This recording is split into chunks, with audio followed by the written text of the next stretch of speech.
kepada Ustadz Nanda Mikdad waktu dan kesempatan, dipersilakan. Tafadhol masykuran Ustadz.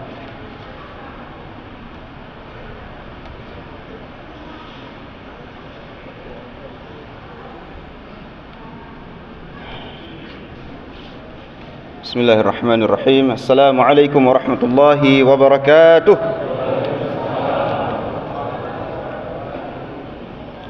Alhamdulillah wassalatu wassalamu ala Rasulillah wa ala alihi wa sahbihi wa man walah, amma ba'd. Masih semangat semuanya? Jamaah yang dimuliakan Allah Subhanahu wa taala, konsepnya sederhana. Ceramah tarawih itu rileks, santai. Ya.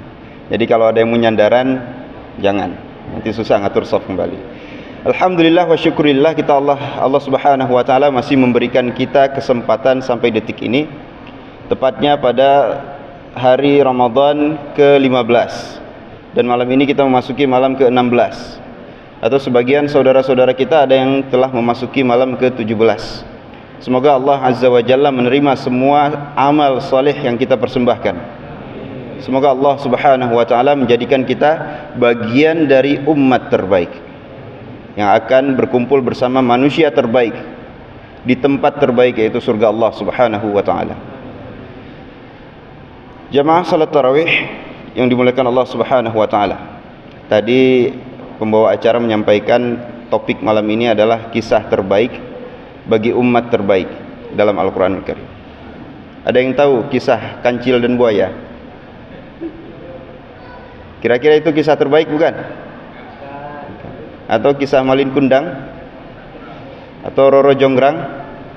Bukan. Kira-kira apa kisah terbaik? Hah? Masya Allah. Kisah terbaik itu harus memiliki dampak terbaik. Kisah terbaik harus disampaikan oleh sumber terbaik. Kisah terbaik harus ditujukan pertama kali bagi orang terbaik. Kisah terbaik harus menambah kebaikan bagi orang yang mendengar kisah tersebut. Jamaah yang dimuliakan Allah Subhanahu wa taala, sebuah kisah dalam Al-Qur'anul Karim, atau banyak sekali kisah dalam Al-Qur'anul Karim, bahkan banyak di antara kisah-kisah cerita-cerita umat-umat terdahulu yang sering kali diulang oleh Allah Subhanahu wa taala. Contoh misalkan kisah Nabi Musa, versinya banyak. Ada versi dari surah Al-Baqarah, ada versi dari surah Al-Qasas, ada versi dari surah Al-Kahfi, bagaimana Nabi Musa bertemu dengan seorang hamba Allah yang bernama Khidir, dan seterusnya. Ada kisah Nabi Adam versi surah Al-Baqarah, ada kisah Nabi Adam versi surah Al-A'raf, ya kan? Ada kisah Nabi Nuh alaihi salam versi surah Hud, ada kisah Nabi Nuh alaihi salam versi surah Nuh. Ada kisah Nabi Ibrahim, ada kisah nabi-nabi dan manusia-manusia dan umat-umat sebelumnya. Namun ada satu kisah yang terbaik. Allah Subhanahu wa taala sendiri yang menyebutkan, a'udzubillahi minasyaitonir rajim. Bismillahirrahmanirrahim. Alif lam ra. Tilka ayatul kitabil mubin. Inna anzalnahu Qur'anan Arabiyyan la'allakum ta'qilun. Nahnu naqussu 'alaika ahsanal qasasi bima auhayna ilaika hadzal Qur'an wa in kunta min qablihi laminal ghafilin. Shadaqallahul azim. Kira-kira kalau kisahnya pakai bahasa Arab terbaik enggak? Karena Al-Qur'an diturunkan dalam bahasa Arab. Kisahnya terbaik versi bahasa Arab. Kira-kira kalau kita terjemahkan atau kita kisahkan kembali dengan bahasa Indonesia, terbaik atau tidak?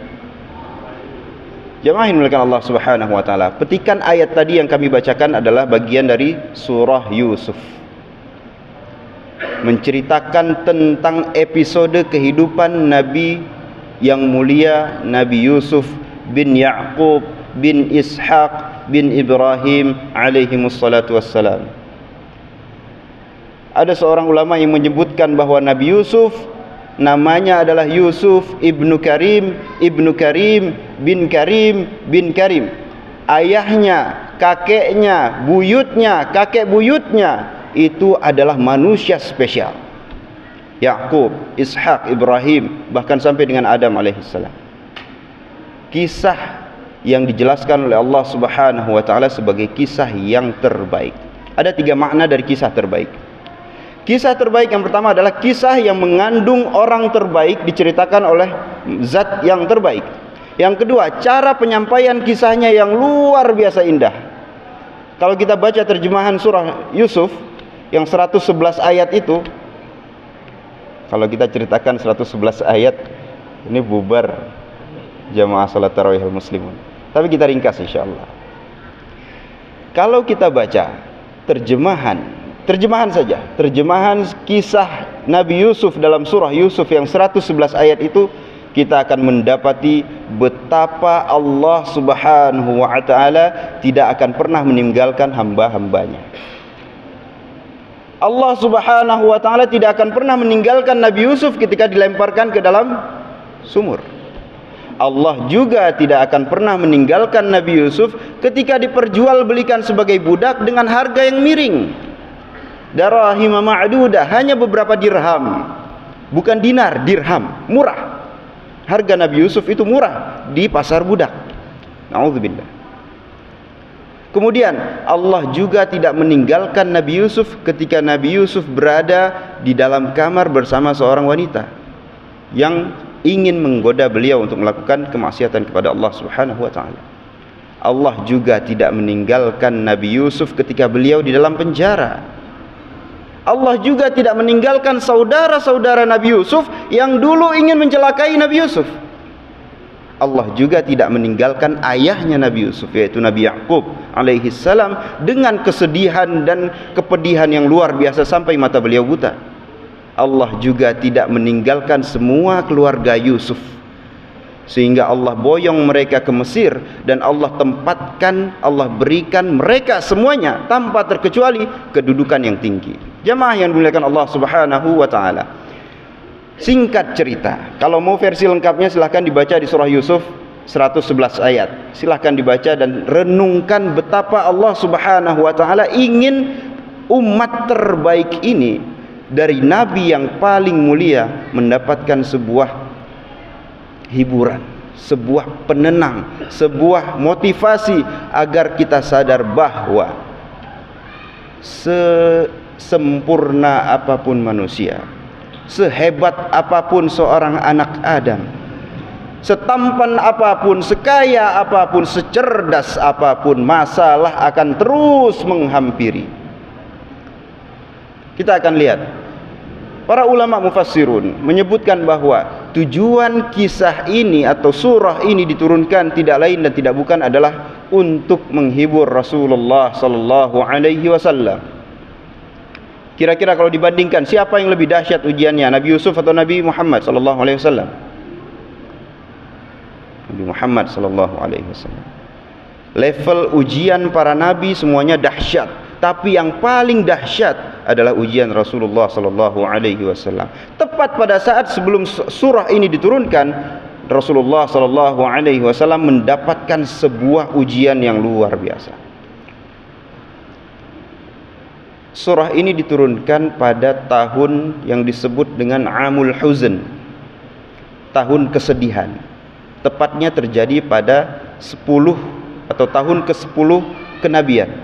Al-Amul Ashir minan Nubuwah, tahun ke-10 dari kenabian, di mana Rasulullah sallallahu alaihi wasallam pada saat genting-gentingnya, saat sangat membutuhkan bantuan, sangat membutuhkan support dari orang-orang terdekatnya, namun justru Rasulullah sallallahu alaihi wasallam ditinggal oleh istri beliau tercinta, yaitu Khadijah binti Khuwailid radhiyallahu taala anha. Kemudian tidak hanya sampai di situ, beliau juga ditinggal oleh sosok yang merupakan dianggap sebagai ayah, yaitu Abu Talib bin Abdul Muttalib. Kesedihan Rasulullah sallallahu alaihi wasallam semakin bertambah. Kenapa? Karena Abu Talib meninggal bukan dalam keadaan Islam. Dahsyat. Namun Allah Subhanahu wa taala hibur kekasih beliau Muhammad bin Abdullah sallallahu alaihi wasallam dengan menurunkan sebuah surah yang menjelaskan tentang satu orang saja, yaitu Nabi Yusuf. Tidak Allah campurkan dengan kisah yang lain. Tidak Allah campurkan dengan kisah Nabi Ibrahim, tidak Allah campurkan dengan kisah Nabi Musa, padahal dua nabi tersebut merupakan nabi yang luar biasa. Tapi Allah fokuskan dengan Nabi Yusuf. Nahnu naqussu 'alaika ahsanal qasas. Hai Muhammad, kami ceritakan kepadamu kisah terbaik. Bima auhayna ilaika hadzal Qur'an, dengan cara kami mewahyukan kepadamu Quran ini. Wa in kunta min qablihi laminal ghafilin, meskipun sebelum kami wahyukan kisah ini kamu tidak tahu sama sekali tentang orang ini, kamu tidak tahu sama sekali tentang kisah ini. Dan benar jemaah yang dimuliakan Allah Subhanahu wa taala, Yusuf bin Ya'qub adalah nabi-nabi awal dari Bani Israel, keturunan pertama dari Israel. Israel adalah nama lain dari Ya'qub. Dan orang-orang Arab, Quraisy khususnya, tidak familiar sama sekali dengan keturunan Bani Israel. Mereka tahu ada penganut agama lain yang bernama Yahudi. Orang-orang Yahudi, sebagian mereka ada di wilayah Madinah, Yasrib pada saat itu, mereka tahu. Tapi mereka tidak peduli sama sekali dengan nabi-nabi yang diutus kepada Bani Israel. Padahal sebagian besar nabi yang diutus oleh Allah Subhanahu wa taala, mereka adalah nabi dari kalangan Bani Israel. Meskipun respon Bani Israel terhadap utusan-utusan Allah itu sangat di luar nalar. Mereka membunuh nabi, mereka mendustakan nabi, mereka mengusir nabi dan lain sebagainya. Itulah kelakuan Bani Israel. Sehingga kita tidak aneh mendapati serpihan-serpihan kalau kaum Bani Israel di wilayah Syam sana melakukan hal yang serupa. Kita tidak aneh sama sekali. Namun singkat cerita jemaah yang dimuliakan Allah Subhanahu wa taala, Allah ingin mengangkat Rasulullah sallallahu alaihi wasallam agar beliau tidak terlalu bersedih. Allah tidak meninggalkan Nabi Muhammad sebagaimana Allah tidak meninggalkan Nabi Yusuf saat beliau di sumur. Allah tidak meninggalkan Nabi Muhammad sallallahu alaihi wasallam dengan meninggalnya istri dan paman beliau, sebagaimana Allah tidak meninggalkan Nabi Yusuf ketika beliau jauh dari keluarganya. Bahkan disebutkan dalam tafsir Al-Baydawi atau tafsir Safwatut Tafasir bahwa Nabi Muhammad itu yatim secara fisik, yatim, tapi Nabi Yusuf juga yatim karena beliau jauh dari ayahnya dan orang tuanya dan keluarganya di usia yang masih sangat belia. Sama. Apa yang dialami oleh Nabi Yusuf alaihi salam juga akan dan masih dialami oleh Rasulullah sallallahu alaihi wasallam. Sehingga Allah turunkan kisah ini untuk mengangkat Rasulullah sallallahu alaihi wasallam, izzah Rasulullah sallallahu alaihi wasallam, agar beliau jangan bersedih.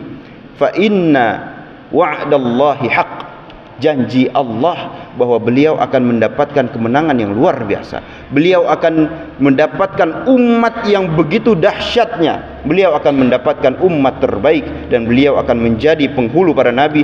Janji Allah semua itu tidak akan meleset sedikit pun. Maka jemaah yang dimuliakan Allah Subhanahu wa taala, kalau tadi kaitannya antara Nabi Yusuf alaihissalam dengan Rasulullah sallallahu alaihi wasallam, lantas bagaimana kaitan kisah dari surah Yusuf ini dengan kita? Kita tidak pernah dilempar ke sumur. Ada yang pernah dilempar ke sumur? Ada yang pernah dipenjara? Nah, kalau itu off the record. Ada yang pernah digoda? Ada yang pernah dikucilkan oleh saudara kandungnya sendiri? Ada yang pernah mendapat peluang untuk lolos dari sebuah musibah, tapi ternyata Allah pending sampai beberapa tahun lamanya. Seperti halnya Nabi Yusuf, mendapat peluang beliau akan terbebas dari penjara, tapi Allah pending sampai beberapa tahun lamanya. Sampai sang raja bermimpi ada 7 sapi dan seterusnya. Ada di antara kita yang mendapatkan musibah yang sedahsyat itu? Belum tentu. Tapi level musibah, level ujian, level bencana, level teguran dari Allah Subhanahu wa taala, apapun solusinya ada. Allah Subhanahu wa taala menutup surah yang luar biasa ini dengan sebuah ayat, laqad kana fi qasasihim ibratun liulil albab.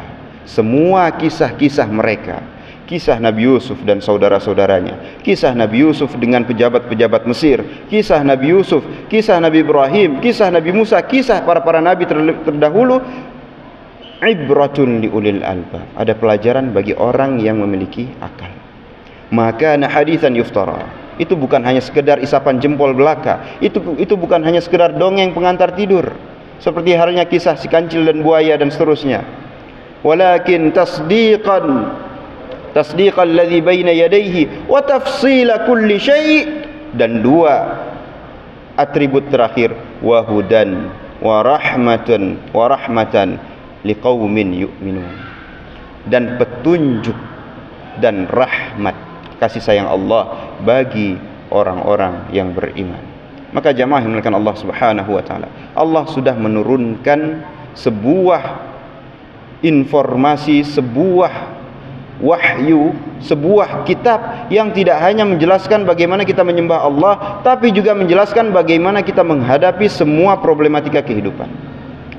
Allah tidak hanya menjelaskan bagaimana kita mengenal cara-cara selamat dari neraka, cara-cara menuju surga, tapi Allah juga mengajarkan bagaimana cara-cara kita selamat dari berbagai macam keburukan dalam kehidupan. Allah juga mengajarkan bagaimana cara kita menjadi manusia terbaik, menjadi umat terbaik, sebagaimana yang Allah Subhanahu wa taala abadikan, wal takum minkum kuntum khaira ummatin ukhrijat lin-nasi ta'muruna bil ma'rufi wa tanhauna 'anil munkari wa tu'minuna billah. Kalian adalah umat terbaik apabila kalian mengajak pada hal-hal yang baik dan mencegah dari hal-hal yang mungkar, dan kalian beriman kepada Allah Subhanahu wa taala. Jamaah yang dimuliakan Allah Subhanahu wa taala, demikian kultum pada malam yang berbahagia ini. Kesimpulannya adalah Ramadan masih Allah sisakan beberapa hari lagi, maka jangan hanya sekedar melewatinya begitu saja. Cobalah ketika kita misalkan membaca sebuah surah dari Al-Quran, sebuah ayat, luangkan waktu untuk memahami kira-kira ayat ini maksudnya apa, kira-kira surah ini tujuannya untuk apa. Mulailah dengan memunculkan sebuah kata dalam pikiran kita. Kenapa Allah turunkan surah ini? Kenapa Allah turunkan surah ini setelah surah ini? Kenapa Allah turunkan surah ini? Kenapa Allah bahas tentang ini di dalam surah ini? Untuk apa? Untuk apa? Apa manfaatnya bagi saya?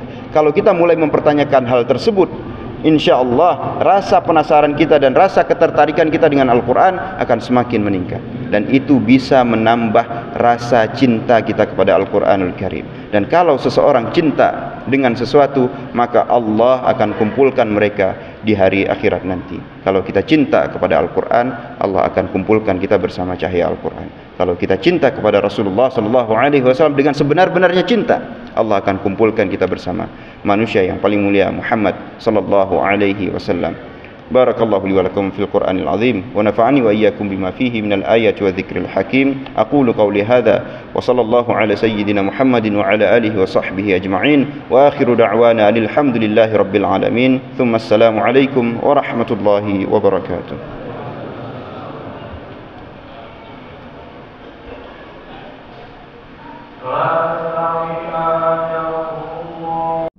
Al Muslimun TV